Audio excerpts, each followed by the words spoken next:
Hello, sorry for the wait. It's 4:15 and we're gonna resume, okay? So this is Vaibhav and let's listen to him. Hello everyone, I'm Vaibhav Dixit. Currently I'm an undergraduate at Indian Institute of Technology. I'm pursuing mathematics and computing. For the last year or so, I've been working on PuMaS, which is a Julia-based pharmaceutical modeling and simulation software that we recently released. And today I'm going to be talking about nonlinear mixed effects modeling, and more specifically, how you can use them in PuMaS. All right, so let's begin with discussing what happens when you take in a drug. When you take a drug, it's generally considered to pass through 4 steps: absorption, distribution, metabolism, and excretion. So if you see the graph, you can see it has some phases. So let's discuss what is happening there. So initially, for the drug to have the desired effect, it needs to reach the appropriate part of the body where it will act. So this usually happens through its dissolution in the blood, which then takes it to the right site. So in this step, you see the increase in the level of the drug amount because we are measuring the concentration in the blood. Right. So then once the drug is in the blood, it is distributed to the muscles or organs that is its target. Because we are observing the amount of drug in the blood, now you start to see a decline. And then once its work is done, it has done its action, the drug is removed from the body and the decline continues. All right. So we know what is happening, but how can we model this?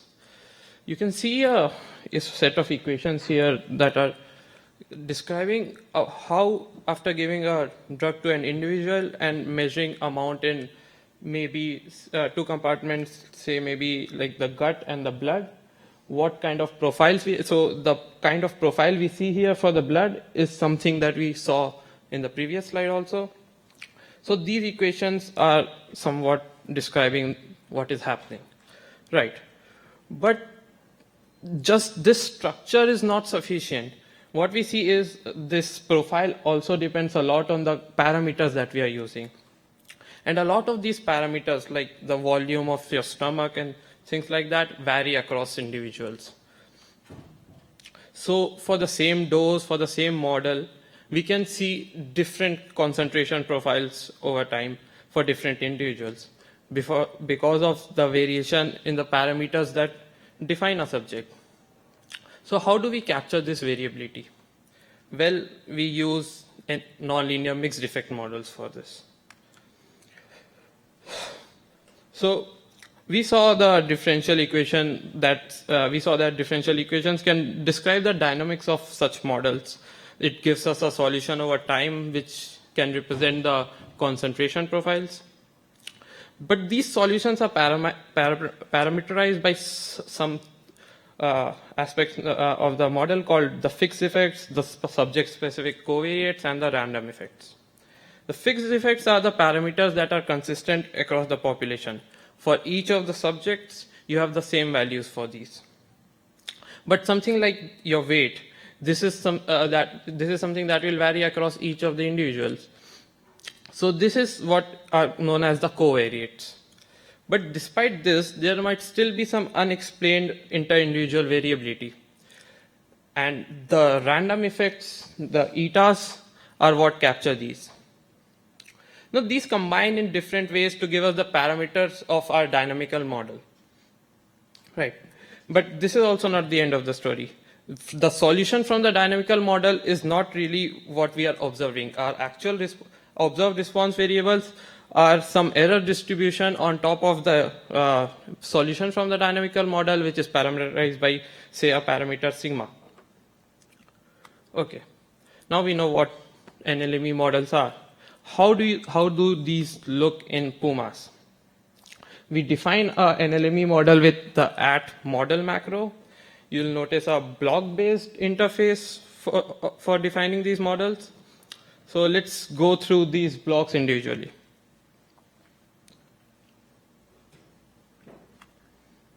Okay. So we start with the @param block. This is where you define the parameters of the model. So you can have some domains that you define them, or you can have them as fixed values. You can have a real domain, a vector domain, or things like that. Then you have the @random block, in which you can define the random effects. You can use any distribution from distributions.jl to define this.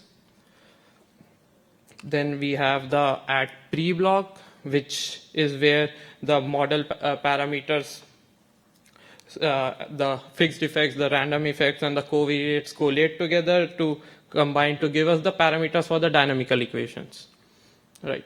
And then you can have the initial values for the differential equation specified in your @init block. Then you have your the @covariate block, in which you can specify the covariate terms from the data set. And then you have the @dynamics block, which is obviously where you will define your ODE or your differential equation. But these are also, there are also some special cases for this, for which the closed form solutions are known. So we have those as well.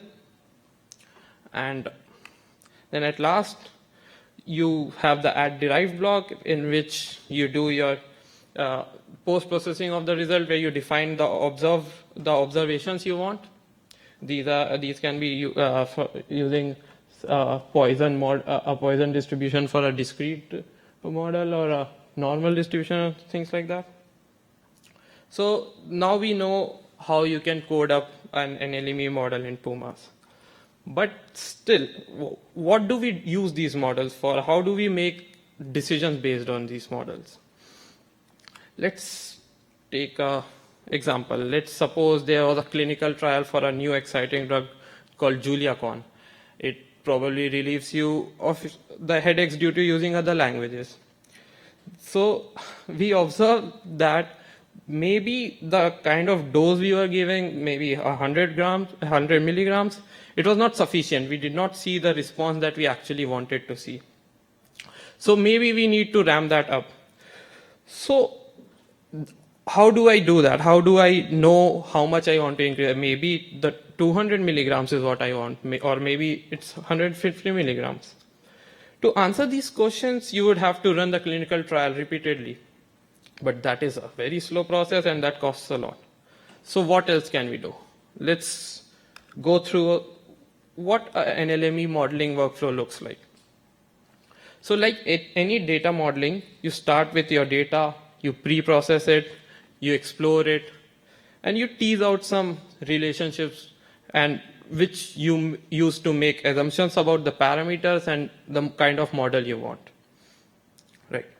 And next, so after we are done with the data wrangling, we move on to defining the model structure. Let's define a model. In this model, you can see we are using the @param block to define some parameters, the relationship between them in the pre-block, and things like that. Right. But now what? We have the model.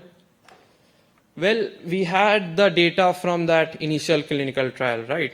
So we read in that data, we use this data to estimate the parameters of our model. And this can be done by maybe using the maximum likelihood estimation with approximations like Laplace or first order approximations, or by a completely Bayesian approach, or maybe using a algorithm like the stochastic approximation expectation maximization. You have some options there. So in PuMaS, you just have to use the fit function for this, from which you can just get out the estimated parameters. But then the question arises, I just don't want to know my parameters. I also want to know how accurate those parameters are, what are the errors involved, and maybe do some more post-processing of that result.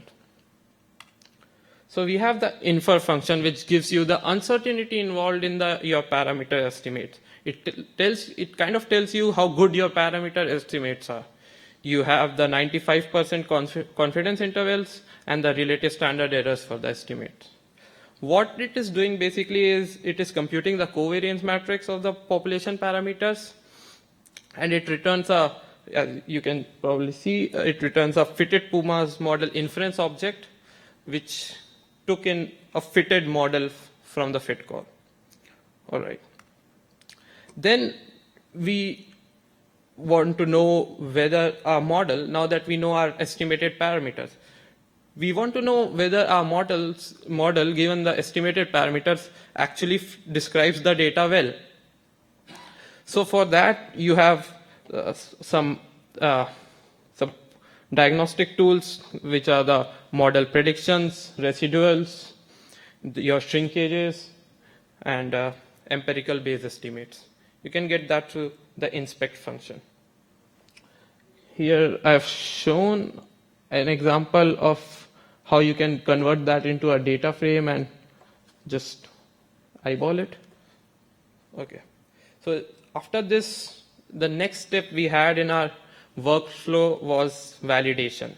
We estimated the parameters, we post-processed it, saw what kind of results we are getting. But now we can use what we call the visual predictive checks, VPC, for validation with respect to the data. Basically, it helps us to see how good our model captures the data we were using. Here we have the plot is basically, you have the 5th, the 50th, the 95th percentiles with those error ribbons, and the data is scattered on top of it, and it's stratified on the weight. The weight was a covariate for the model. Okay. So now, what else can we do? We can then, as we were talking, we wanted to see different doses, and we wanted to see what kind of concentration profiles we would get for that. So we can simulate the model. So for the simulation, we have this function called SimOps. You can SimOps on a population, maybe do that in parallel, or SimOps on a single subject. You can just change the parameters as you want. It's an argument, or even use a different data. And yeah, and you see the subject-wise simulation output. Here I have only shown the first subject. So you see the variables dv and cp. These were the ones we defined in our models for observation.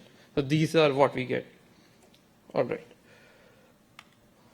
So you can just plot it. You see the variation across subjects for the concentration profile.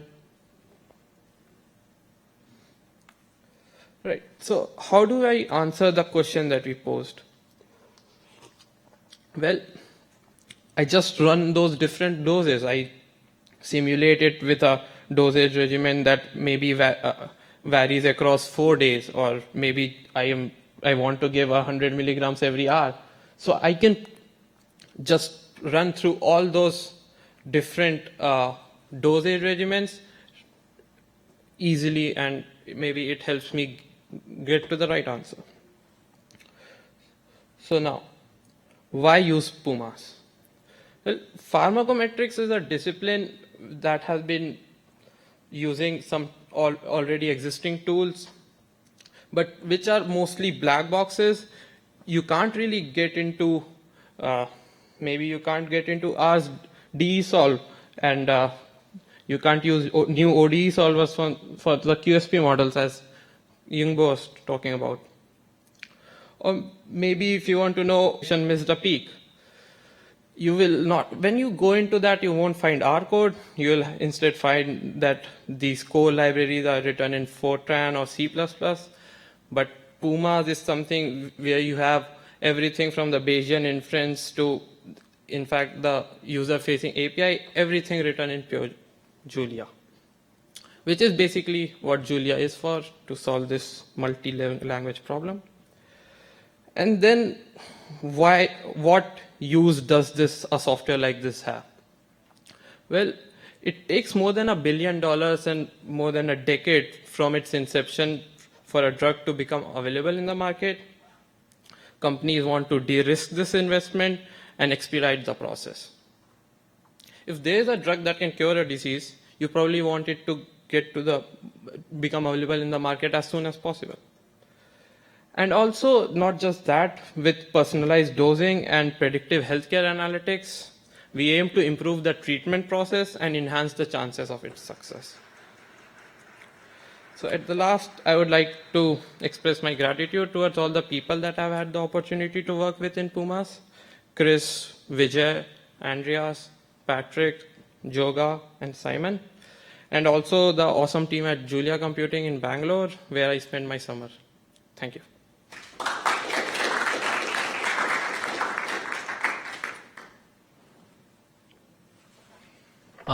So once again, we have a lot of time. Are there any questions? You can also ask on your seat. The speaker should just repeat the question, okay? Just, in case you prefer it another way. Have you Let me have had a this. chance to validate or benchmark your results of your solver against the results from non-MEM and some of the other more established solvers? Right. Yeah, we have done a bit of that. Okay. So he asked whether we have had the opportunity to benchmark our results against some of the existing non-MEM, and that was it, right? So yeah, we have done a bit of that, and you I can. would strongly encourage you guys to show those graphs. Show Right. you get the right. You're right. Yeah, I think we would have that somewhere. Again, maybe going to the docs and the blogs, you would probably find that. Yeah. So yeah. I mean, just to maybe repeat, but essentially, all the tests that have been done in the GitHub repository have been against existing software like Lama and Mongo. So all the tests match the results exactly. In terms of benchmarking speed, we haven't really gone to that because we first want to get it accurate, and then we're not really worried about speed of being into. I encourage you guys to actually show those graphs with the comparison of non-MEM solutions. It's coming out in a blog very soon. Have you tried this on, sometimes the solvers start falling down these to you adding any kind of pharmacodynamics Right. to the solution. So you go PK, you add on even an indirect response model, the solvers start falling down. Have you tried that yet? PK, PD. Yeah, we have a lot of tests going on with the University of Maryland people, and they are trying different kind of models. I'm not really sure about that. So, yeah. I mean, just start getting math convergence, so. You talk optimizers. Yeah, so PuMaS here, as of now, only fits single DB data. Multiple DB data is working. But we didn't have any optimizer issues specifically if we only fit pharmacodynamic or pharmacokinetic models.